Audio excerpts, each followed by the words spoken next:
Bonsoir à tous et à toutes et bienvenue dans cette nouvelle rencontre Un endroit où aller. C'est mercredi, donc c'est les rendez-vous chez Actes Sud. Ce soir, j'ai l'immense plaisir de recevoir pour la première fois Olivier Bard-Gabusson pour son roman Le procès du rhinocéros blanc, paru chez Actes Sud le 1er avril, et c'est même pas un poisson. Bonsoir Olivier. Bonsoir. Alors en plus, ça tombe bien parce que ce sont les 20 ans de la collection Actes Noirs dont vous faites partie, qui a été créée en 2006. Et d'ailleurs, la première parution, ça va parler à certains, c'était la trilogie de Stieg Larsson, c'était Millennium. Donc maintenant, vous faites partie de ce catalogue depuis 2012. Là, c'est le 10e roman chez Actes Noirs. Donc avant de rentrer dans le détail, je vais rappeler à nos amis lecteurs qui nous regardent, qui peuvent vous poser toutes les questions qu'ils veulent et Frédéric viendra vous les poser en fin d'émission. On va pas déroger à la règle, je vais vous faire résumer en 1 minute les grandes lignes de ce roman historique noir. Olivier, si vous voulez bien. Alors, le procès du rhinocéros blanc va se dérouler à Versailles et notamment autour de la ménagerie royale. Alors, la ménagerie royale, c'est le premier zoo du monde, hein, puisque Louis XIV l'a créé en amassant tous les animaux, en les réunissant, tous les animaux qu'il avait reçus de cadeaux de souverains étrangers, où il en faisait venir par Colbert, par la Compagnie des Indes. Donc, c'est un bâtiment octogonal avec une cour octogonale, des enclos d'animaux et un matin, on retrouve dans l'enclos du rhinocéros blanc le cadavre d'un duc. Que s'est-il passé? Ce rhinocéros blanc, c'est l'animal favori de la marquise de Pompadour, la favorite du roi, à qui le roi, lui, en a fait présent. Et ce rhinocéros blanc est menacé de mort, d'exécution, bien entendu, qui est demandé par la famille du duc, aussi la marquise de Pompadour, pour gagner du temps et pour donner du temps à nos enquêteurs, va demander que s'ouvre un procès.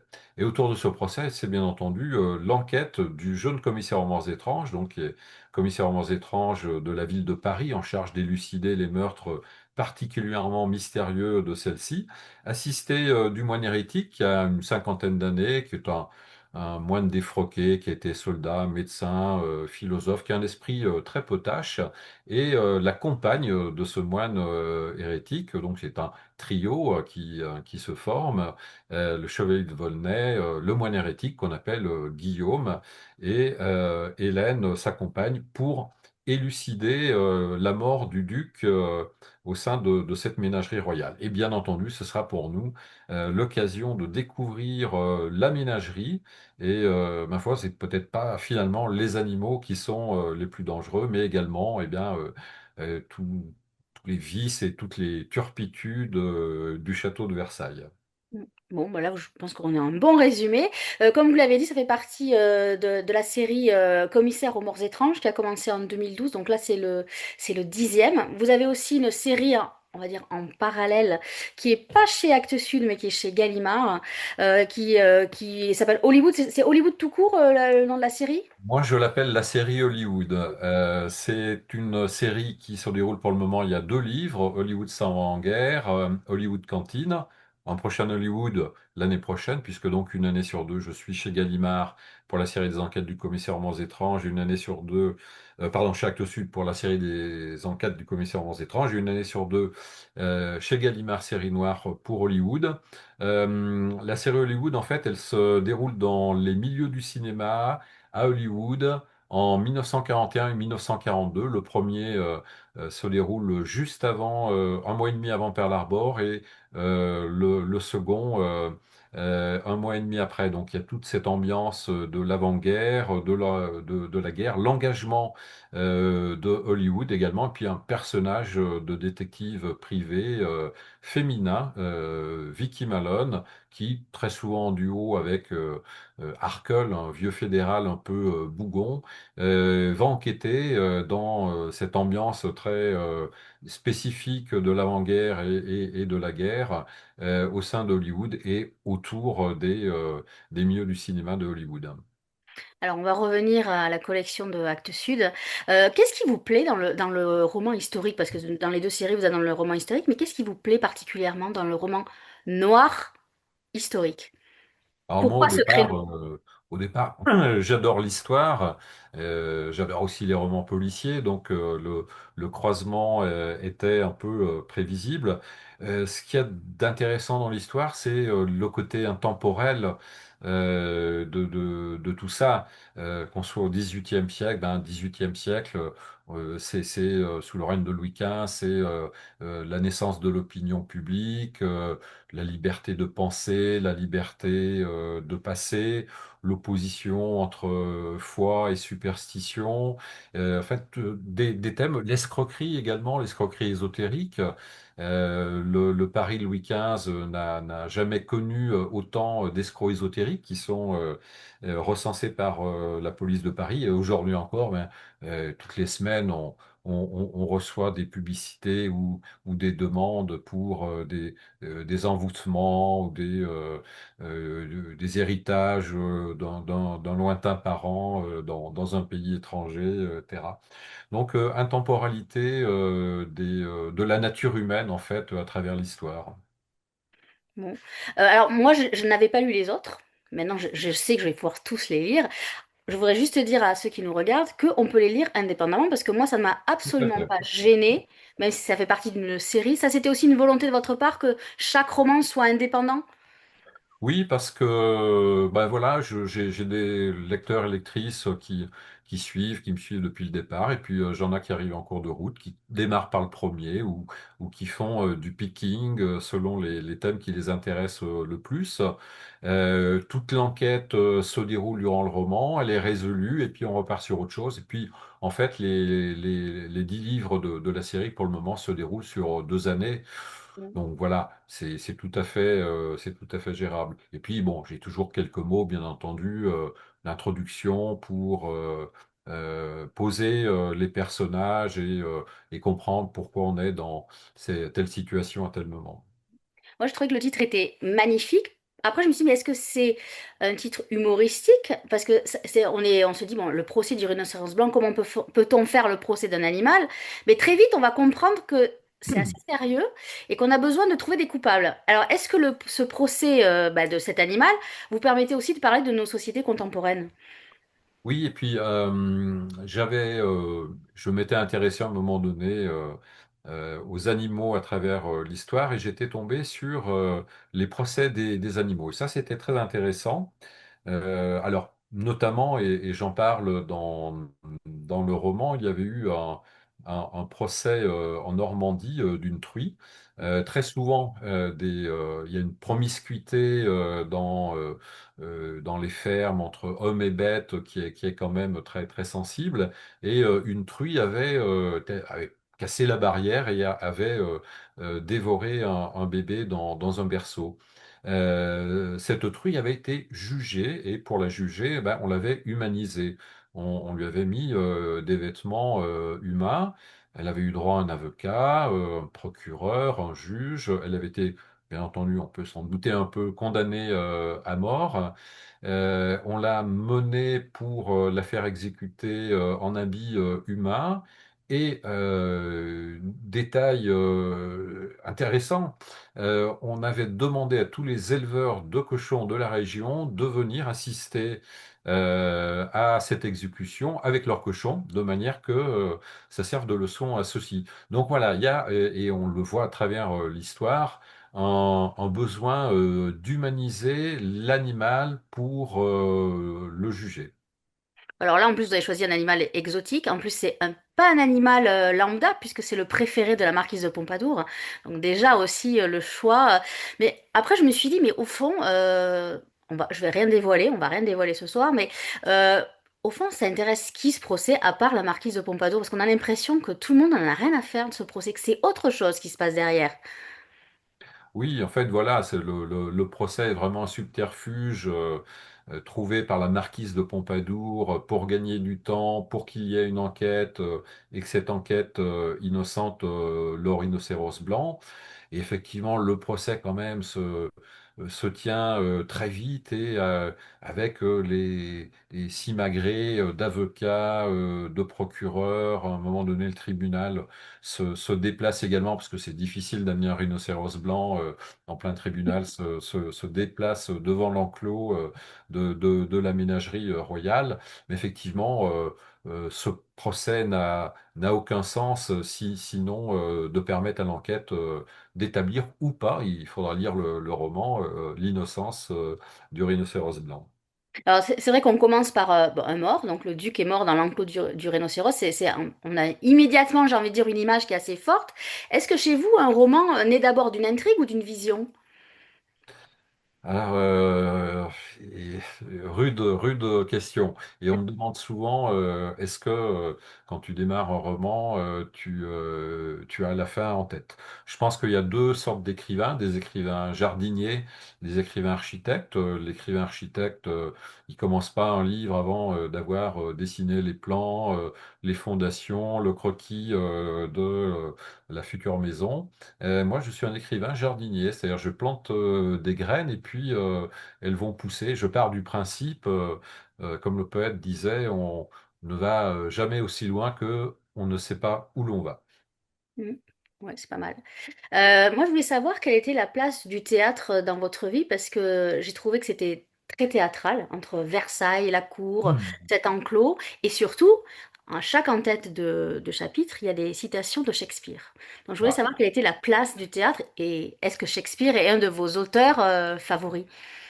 Alors oui, Shakespeare, c'est un de mes auteurs favoris. On peut aussi citer Marivaux.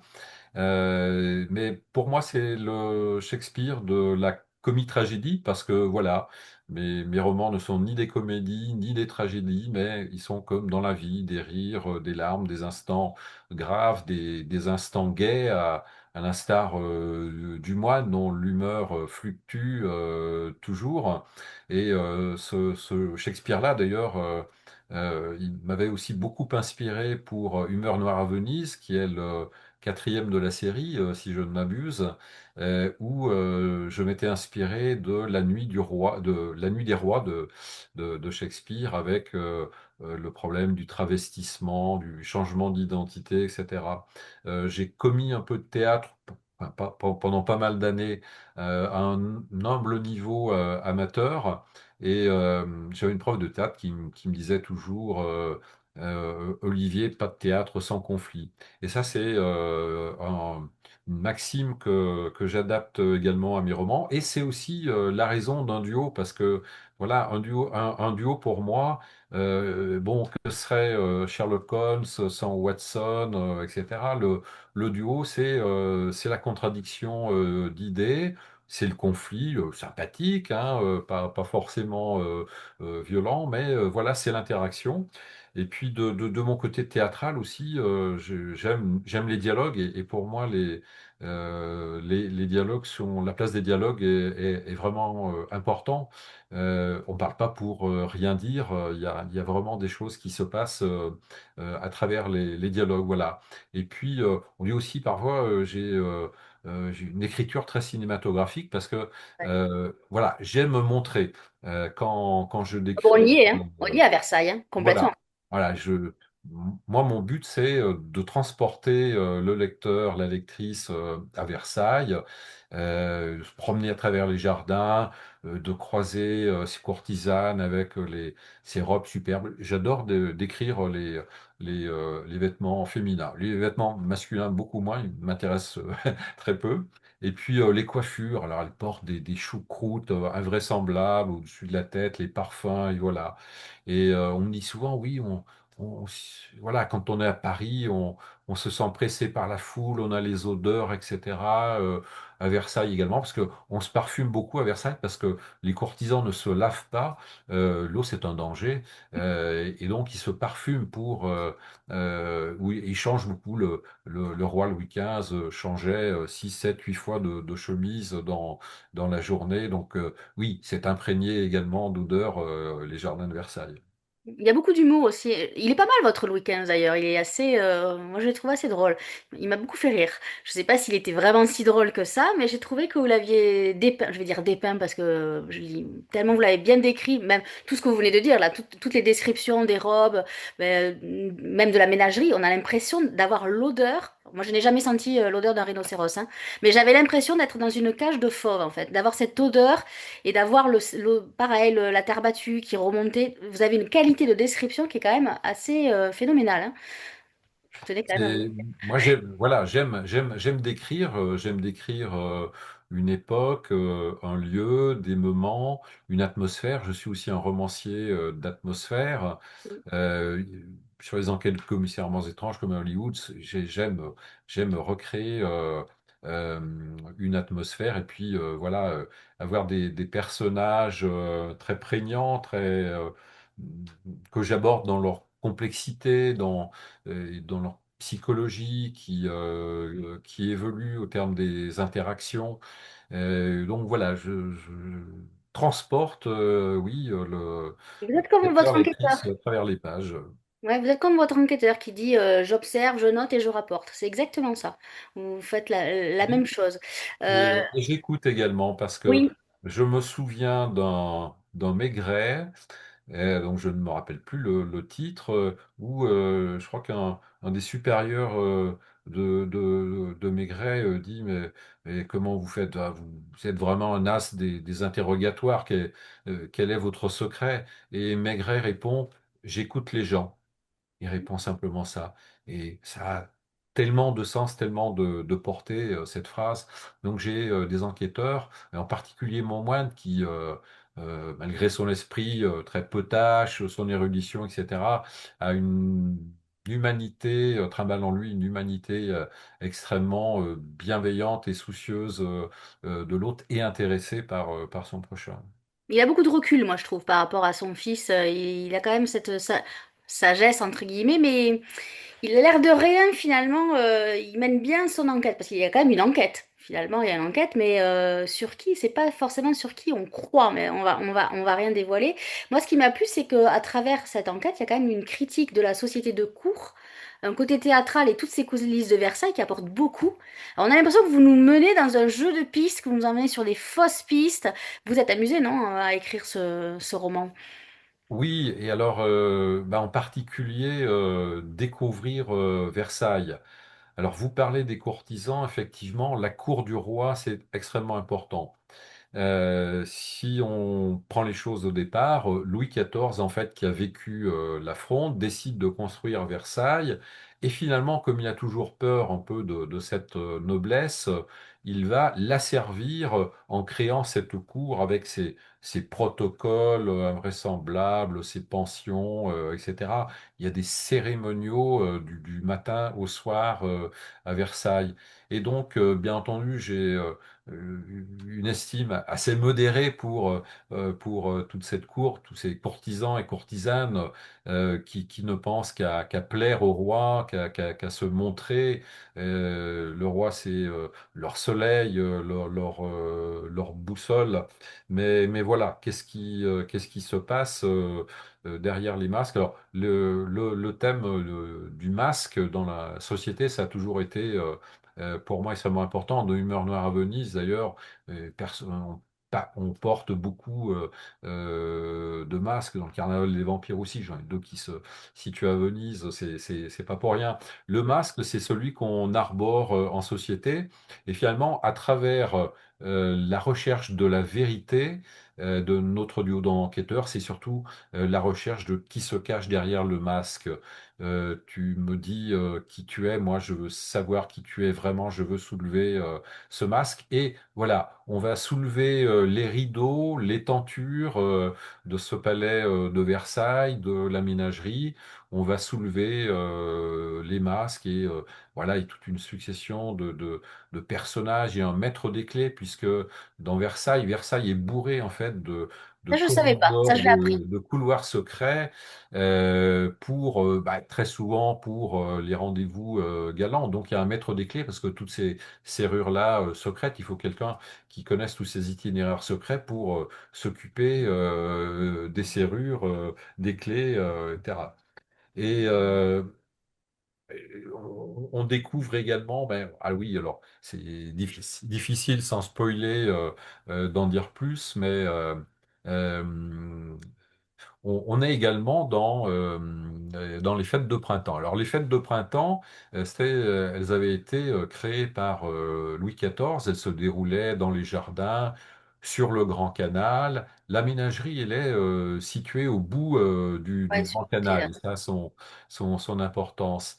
Et donc l'enquête, en fait, elle va démarrer au début de ces nuits de printemps que veut recréer Louis XV, à l'image de son prédécesseur.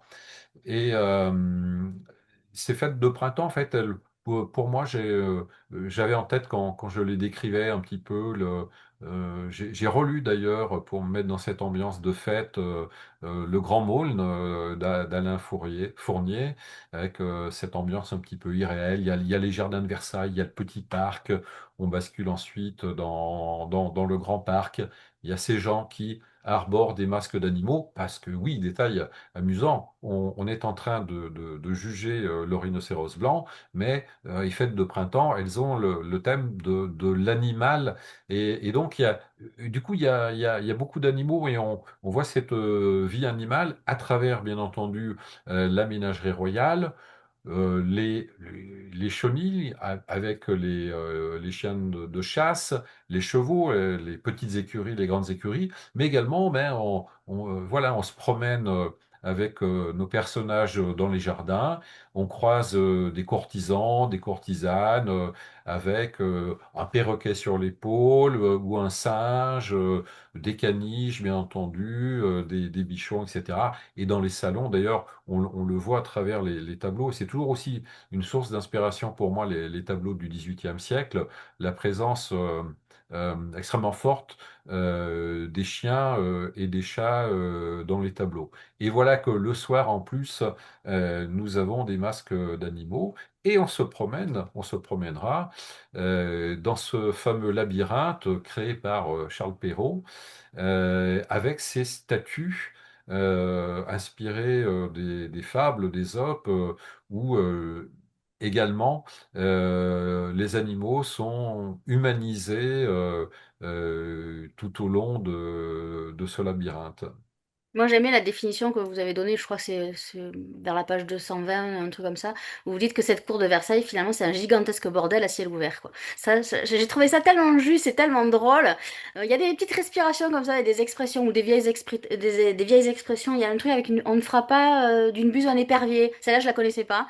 Il y en a d'autres aussi, une histoire avec le bois des flûtes, là, j'ai trouvé ça très, très, très drôle. Mais pour en revenir au derrière des dorures de Versailles, où quand même on sent qu'il y a un peu de la peur, du désir, de la violence, une forme presque de pourriture morale quelque part, j'ai envie de dire. Est-ce que le roman policier, pour vous, c'est justement la meilleure façon de fissurer les mythologies nationales? Oui, le roman policier, il est toujours, enfin toujours, très très souvent, il émet une critique sociale déjà. Même Agatha Christie, qui est plus orientée sur l'enquête que sur le décor et les mœurs, dresse quand même le portrait d'une Angleterre de l'époque, des petits villages, de la bourgeoisie, etc. Il y a très souvent une critique sociale dans le roman policier. Très, très souvent, d'ailleurs, on parle de littérature sociale et policière. Donc, oui, effectivement, il y a une critique de cette cour de Versailles, des rapports complètement déséquilibrés entre hommes et femmes, même si j'ai des personnages féminins euh, On va en parler des certains personnages. sont victimes, bien entendu, et d'autres sont à contre-courant. Bon, le personnage d'Hélène, déjà, enquêtrice, La marquise de Pompadour, bien sûr, qui réussit à continuer en sous-main à régner. Mais également, voilà, j'ai été toujours fasciné par les contes de fées et la place Compte, de la ouais. femme dans les contes de fées, mais également les autrices, Madame d'Aulnoy, Madame l'Héritier, etc. C'est un peu dommage, mais il faut vraiment lire la littérature de contes de fées du XVIIIe siècle où les femmes auteurs ont véritablement leur place, mais même si, ben voilà, et c'est injuste, bon, on a des Perrault, des Grimm, etc., qui sont passés à la postérité, et pas elles, alors même que, voilà, c'est elles qui ont inventé, sous un autre nom, la petite Cendrillon, et autres. Et avec ce personnage de femme conteuse de fées, je voulais parler de ça. Et puis, bon, on a également deux jeunes filles dans le roman. Alors, l'une, la fille de la conteuse, et puis l'autre, une femme de cour, une fille de cour, c'est-à-dire pas une courtisane, mais la fille du concierge de la ménagerie qui en fait donne à manger aux animaux et qui a un univers, un imaginaire et également bien à elle, puisqu'elle parle également aux animaux, etc. Et ça, c'était intéressant pour moi de mettre l'accent dessus. Ouais, justement, il y a une extrême tendresse. C'est Charlotte, donc la fille du concierge, pour les marginaux, pour ceux qui sont pas regardés comme ils devraient être regardés. Est-ce que pour vous, la littérature, c'est justement précisément l'endroit où on redonne une voix à ceux bah, que l'histoire, avec un grand H ou un petit H, laisse au bord du récit?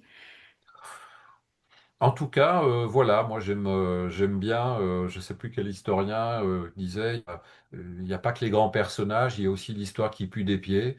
Et ça, c'est la vraie histoire, c'est l'histoire de tous les jours. Et donc, oui, on a Marquise de Pompadour, Louis XV, pour qui j'ai pas beaucoup de sympathie, hein, Ouais. il n'est pas du On tout sent bien. monarchiste et mondiaux d'enquêteurs et d'ailleurs d'esprit plutôt pré-révolutionnaire, donc ils sont toujours assez mal vus du pouvoir en place. Et d'ailleurs, le moine à lui seul exprime toutes les lumières des philosophes de cette époque. Mm. Il y a un autre personnage dont on n'a pas parlé, donc lui c'est un homme, c'est un peintre animalier. Ça, j'ai trouvé ça très intéressant. Alors je savais qu'il y en avait à l'époque, mais lui, il a un rôle. Maximus, il s'appelle c'est ça? Maximus. Il Et, est, il est assez alors, particulier, mais c'est un bon personnage, je trouve. Comme si oui, c'était alors, un lieu, un point commun entre le rhinocéros, ce cadavre, tout ça. Vraiment, il est très intéressant ce personnage. J'aime pas dire secondaire parce que tous les personnages ne sont pas si secondaires que ça. Et lui particulièrement, je trouve. Alors lui, effectivement, alors si on se réfère à la ménagerie royale, alors ménagerie royale, il y a un bâtiment hein, donc qui est entouré qui est face à lui il y a une cour octogonale, il y a des enclos et ce bâtiment qui a plusieurs pavillons, qui est un peu construit comme un bateau qui s'avance vers les enclos. Au rez-de-chaussée, il y a une grotte artificielle, c'est la grotte d'amour, la grotte de fraîcheur, qui était de la rocaille, etc., qui était très en vogue à Versailles. Et puis, au premier étage, bien, il y a un très grand salon où sont accrochées des peintures d'animaux. Et tout ce salon est bordé d'un balcon. Je parle beaucoup avec mes mains, hein, euh, et ce balcon donc permet à tous les animaliers, les peintres, etc., de venir observer pour décrire ou peindre les animaux. Donc ce peintre Maximus, oui, il est comme une vigie tout le temps là à observer. Donc qu'est-ce qu'il a vu, etc. Qu'est-ce qu'il peint également, parce qu'il peint des animaux, et c'est vrai que on retrouve la peinture animalière vivante ou morte de façon extrêmement importante dans la peinture du XVIIIe siècle. Ce peintre ne peint peut-être pas que des animaux. Et puis à l'étage au-dessus, hein, je finis finalement ma visite de la ménagerie. Il y a les appartements d'hiver et les appartements d'été qui étaient faits pour. Au départ, ils avaient été faits par Louis XIV pour la duchesse de Bourgogne, Marie-Adélaïde, qui devait épouser son fils, qui est arrivé à la cour à l'âge de 12 ans et qui malheureusement est morte à l'âge de 27 ans et qui était tombée amoureuse de cette ménagerie royale et qui en était en fait une espèce de propriétaire de fait, puisque le roi Louis XIV qui l'adorait lui passait tous ses caprices. Donc dans les appartements, c'est consacré à la chasse. Il y a beaucoup de divinités également, mais c'est beaucoup consacré à la chasse. Et puis l'autre au plaisir champêtre, à tous les jeux, etc. Des appartements magnifiquement décorés.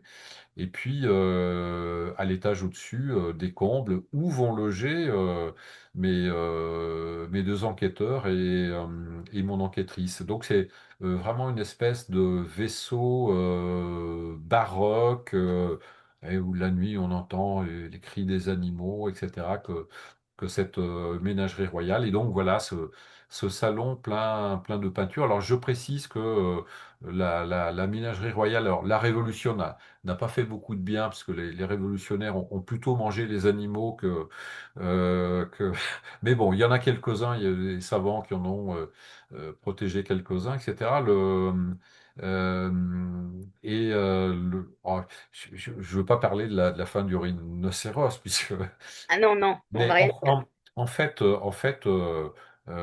comme me l'ont déjà fait remarquer deux lecteurs, il n'y a pas eu de rhinocéros blanc à- à Versailles. Il y a eu un rhinocéros, mais c'était pas un rhinocéros blanc. Alors le rhinocéros blanc, oui, il est africain.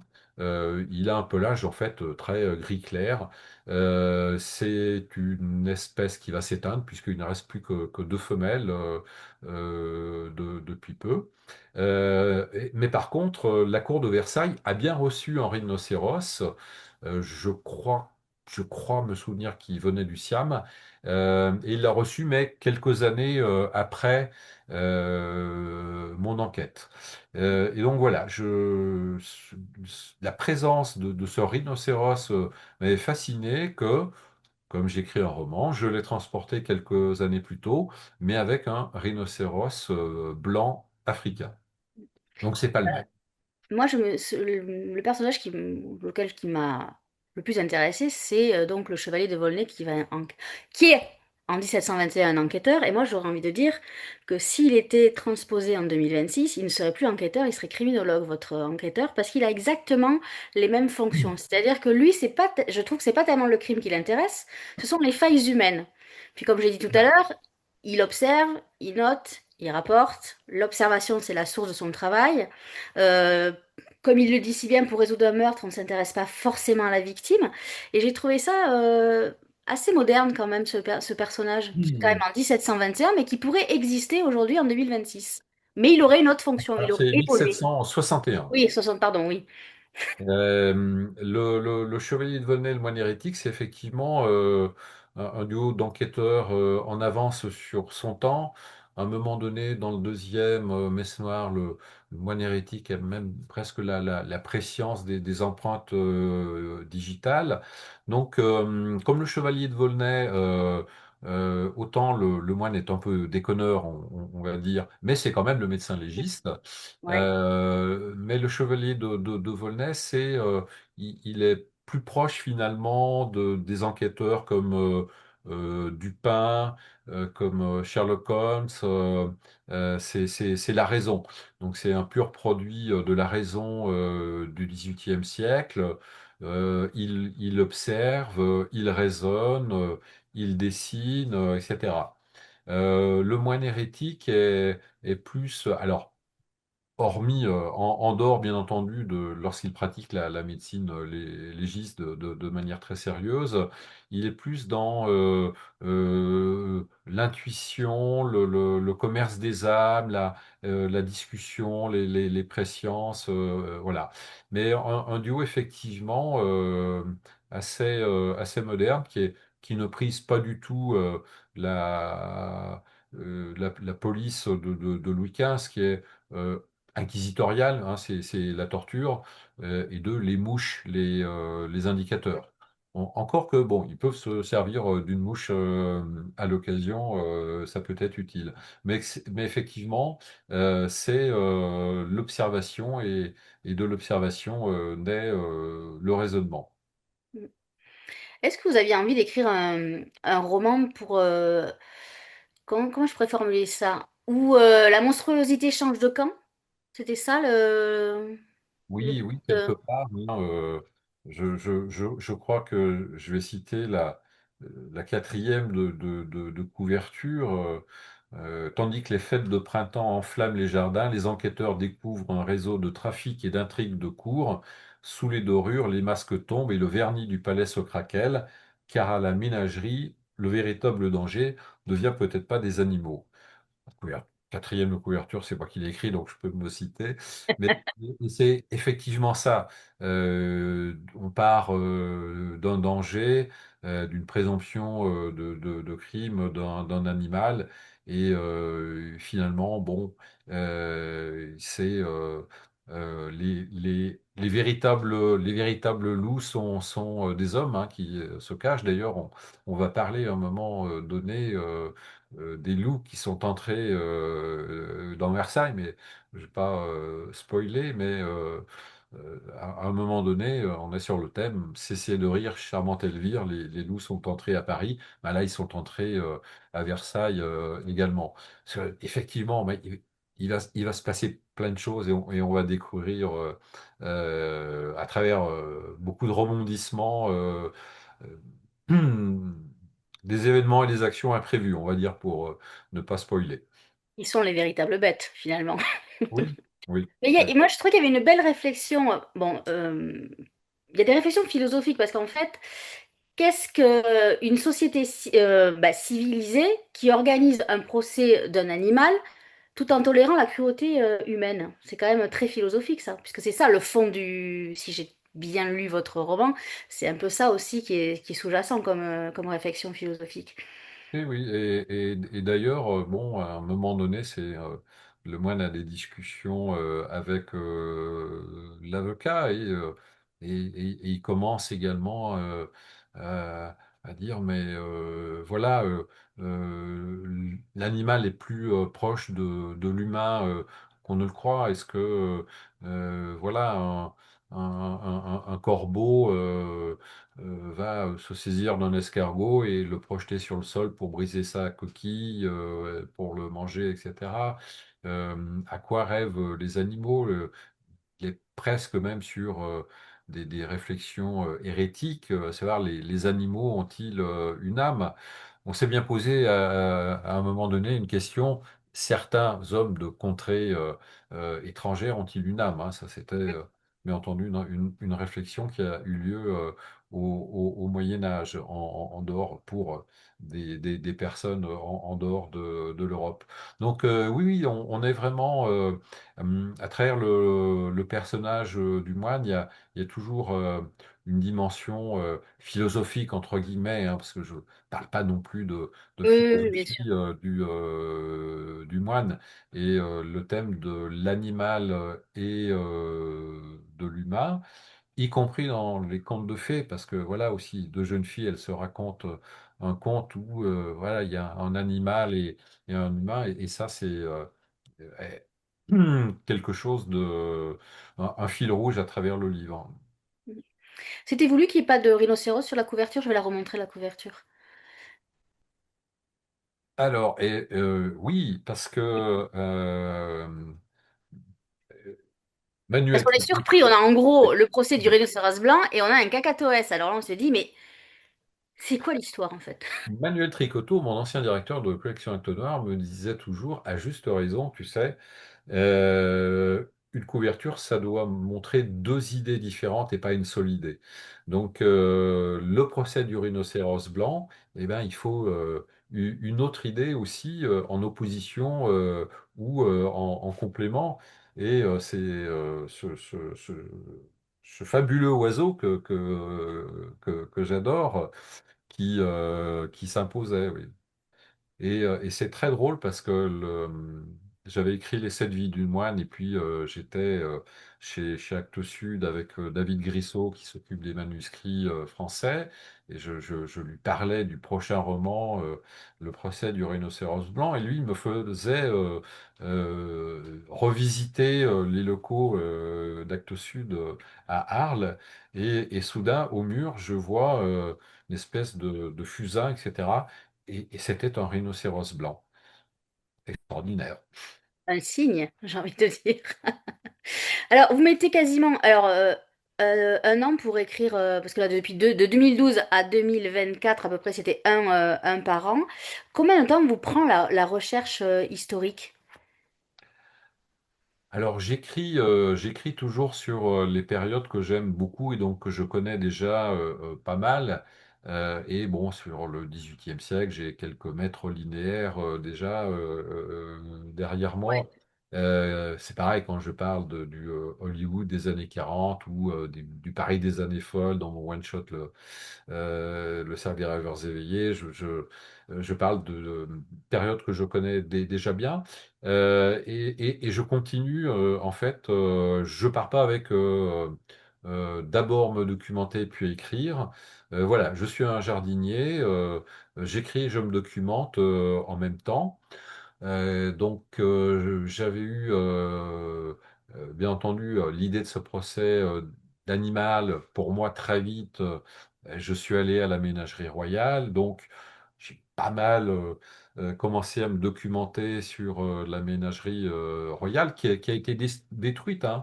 Ouais, Après ouais. la Révolution, ça a été vendu dans les années 1800-1801. Et puis, bon, après, ça a été détruit, mais le château de Versailles a tout reconstitué et a publié d'ailleurs plusieurs livres vraiment magnifiques avec des reconstitutions de tout, des enclos, des bâtiments, des peintures qui étaient exposées, etc. Donc je me suis beaucoup documenté sur la ménagerie royale, sur les procès des animaux, et puis voilà aussi la place de l'animal au XVIIIe siècle.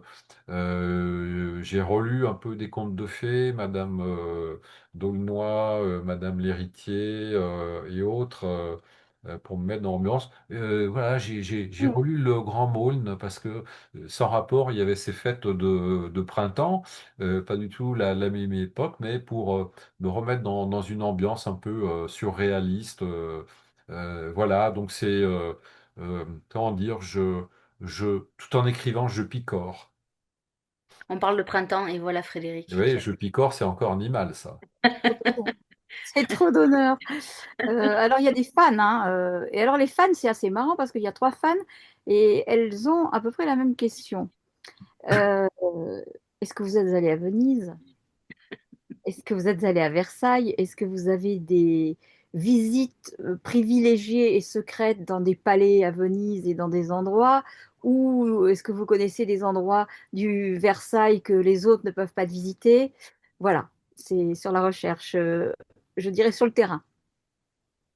Alors, je vais être sincère avec vous, je fais très peu de terrain. J'ai écrit Petit meurtre au Caire, je suis jamais allé au Caire de ma vie. Oui. J'ai écrit deux livres sur Venise, Humeur noire à Venise. Je n'étais jamais allé à Venise. Je me suis tellement documenté que, bon, avec ma femme, j'ai dit, faut qu'on aille à Venise, etc. D'autant plus, je commençais à être cité dans des thèses par des Vénitiennes. J'ai deux Vénitiennes dans les salons rencontrés après Humeur noire à Venise m'ont dit, mais ah oui, on voit que vous avez passé beaucoup de temps à Venise, vous y êtes allé souvent, et je n'ai pas osé les détromper. Donc, je me suis empressé après de faire un voyage à Venise. Et là, en fait, je me suis aperçu que j'avais passé un an à Venise. En plus, Venise, c'est une ville sous cloche, hein, rien n'a changé. Et je connaissais mon itinéraire par cœur. Je savais où aller. Je savais là où il y avait telle frise, telle fresque, etc. Et quand j'ai écrit le Carnaval des vampires, le second, par contre, alors là, il a vraiment été inspiré directement de Venise. J'étais à Venise avec ma femme, et puis on s'éloigne du monde, on prend des petites rues, le soir tombe, il y a de moins en moins de monde, et puis on arrive vers euh, Santa Maria della Vigna, sur le campi, il y a personne dans la cathédrale. Le soir tombe et on sort de là et puis on regarde la lagune noire et je dis, ah, ça y est, là, je vais écrire le Carnaval des vampires. Je vais édifier un palazzo là avec la vue sur Santa Maria della Vigna et la lagune. Et là, véritablement, le roman est né de ma visite au terrain. Alors, Versailles, je connais bien, hein, mais je ne suis pas retourné faire des repérages. Euh, mais j'ai travaillé, bon, bah, la ménagerie royale, de toute façon, on ne la trouve plus. Mais bien entendu, alors j'ai énormément de photos de Versailles sur Internet, dans les livres. J'ai une énorme documentation, vous voyez, aussi sur des corridors secrets, etc. Mais honnêtement, sur le terrain, j'ai pas eu accès à plus que ça. Alors j'ai beaucoup travaillé aussi comment était le petit parc, le grand parc. J'ai travaillé sur le labyrinthe de Perrault, mais j'ai travaillé sur des plans d'époque du labyrinthe. En fait, euh, je travaille d'époque, donc c'est presque mieux que je n'y sois pas allé parce que je peux vraiment retraduire le Versailles de l'époque. Alors, J'espère que je ne il vais y a- pas décevoir trop de monde en disant tout ça. non, je pense pas, je pense pas. Parce que c'est toujours intéressant la cuisine bon, si on demande ça, c'est parce qu'on a la sensation que la personne y est. Donc c'est pas, Ouais. euh, c'est justement parce que quand on lit, tout d'un coup, on voit les choses et on a cette sensation. Euh, alors, Hélène, très très poétique, hein, Hélène, elle me dit, Graham Greene dit que l'enfance est le solde créditeur de l'écrivain. Est-ce que vous lisiez des policiers dans votre enfance et lesquels? Moi, je vais vous étonner. Alors, d'abord, j'ai lu énormément de livres d'histoire, hein. Très tôt, ma mère m'a donné la passion de l'histoire, donc je lisais des livres d'histoire, beaucoup, beaucoup. Puis après, je me suis mis à lire des biographies, etc. Euh, Ensuite, quand j'étais étudiant, en fait, j'ai eu une période où j'étais très science-fiction, fantastique, fantasy, etc. Et puis après, j'ai lu de tout, hein, et je lis de tout aujourd'hui, des essais, de la littérature blanche, noire, toujours aussi de la SF, du fantastique. Voilà, des contes de fées du XVIIIe siècle. Ouais, quand j'ai écrit Petit meurtre au Caire, moi j'ai relu Les Mille et une nuits. Alors, j'ai pas relu en entier, hein, mais voilà, mais pour les policiers, moi, il y a. Alors, je suis plus porté sur les Américains. Alors, bon, j'aime beaucoup la littérature hard-boiled, Raymond Chandler, James Hadley Chase, Dashiell Hammett, et ça a un peu inspiré mon imaginaire avec la série Hollywood. Et sinon, les écrivains policiers contemporains. Moi, il y a trois séries même que je lis beaucoup. Je- j'ai lu euh, tout James Cromley avec ces deux héros d'ailleurs qui sont plutôt âgés, 55 et 60 ans. Ils sont deux détectives privés américains dans les montagnes du Montana. Craig Johnson, la série du shérif, euh, j'ai un trou, Waltmere. Ah, j'y suis presque, mais Oui. enfin, voilà, l'Indien blanc, etc. J'ai d'ailleurs rencontré Craig Johnson et je l'ai interviewé à l'occasion. Et puis James Lee Burke, dans la brume électrique qui a été portée au cinéma à Tavernier et toute la série avec Dave Robichaud, Longmire, Craig Johnson, chez Sheriff Long. Euh, et, euh, et finalement, pourquoi? Eh ben, parce que ce sont des écrivains d'atmosphère. Et ils ont des personnages extrêmement forts. Euh, Dave Robichaud, Longmire, euh, des personnages qui ont une épaisseur humaine, qui ont des fêlures, et puis il y a les paysages. C'est voilà, c'est la Louisiane, les montagnes du Montana, et là voilà, c'est des gens qui me transportent. Voilà, j'ai les pieds dans la neige ou je suis en train de transpirer en Louisiane et je porte à mon front un verre de rhum avec des glaçons pour me rafraîchir. Voilà, des gens que j'aime beaucoup, mais bon, il y en a tellement. Après, si pour moi, l'inventeur du roman policier, c'est un contemporain de Dickens, c'est Wilkie Collins. Avec notamment ce qui est parfois considéré comme le premier roman policier, Pierre de Lune. Et c'est intéressant parce que c'est déjà là commence une critique de la société victorienne par Wilkie Collins. Voilà. Enfin bon, il y a tellement d'énormes auteurs. Ils sont difficiles à tous nommer. J'ai quand même, il faut que je cite une femme. Je regarde de côté parce que je Pour suis le un quota peu dans féminin. ma librairie. Les Sue Grafton, l'abécédaire du crime hein, de Sue Grafton. A comme alibi, C comme cadavre, etc. Bon, mais voilà, Américaine ou je suis un peu britannique? plus porté sur le policier américain. D'accord. Et oui, oui. D'ailleurs, on oublie par exemple que beaucoup de films de Clouseau étaient des adaptations de Steeman, que plus personne ne connaît. Ah, Enfin, j'ai souvent, lu Maigret, hein. Pardon, alors j'ai pas cité Agatha Christie parce ouais. que je suis un grand fan d'Hercule Poirot. Ah, Donc je voilà. regarde également la Ça ne série. m'étonne pas.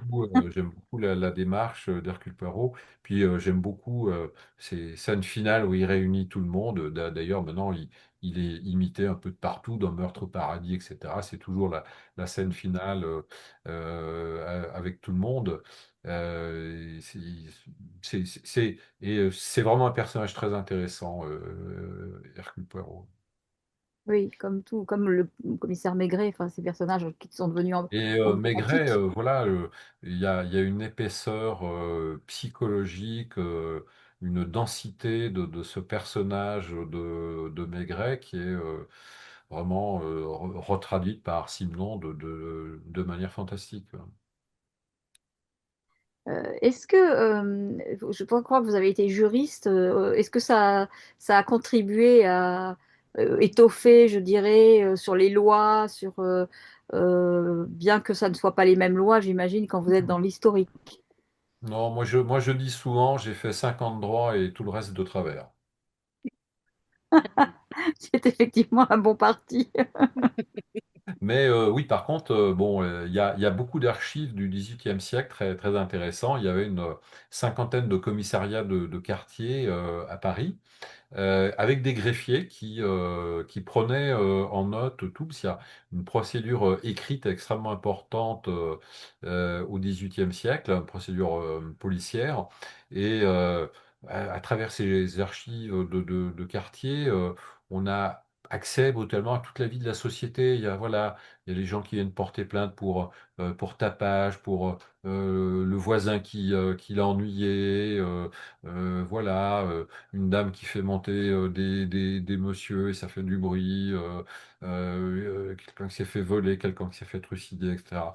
C'est vraiment, il y a une source 18e siècle de l'écrit qui est vraiment très importante et très intéressante, avec des historiennes du 18e siècle comme Arlette Farge, qui ont fait également des travaux de recherche qui sont un régal à lire, ouais, sur le corps social du XVIIIe siècle.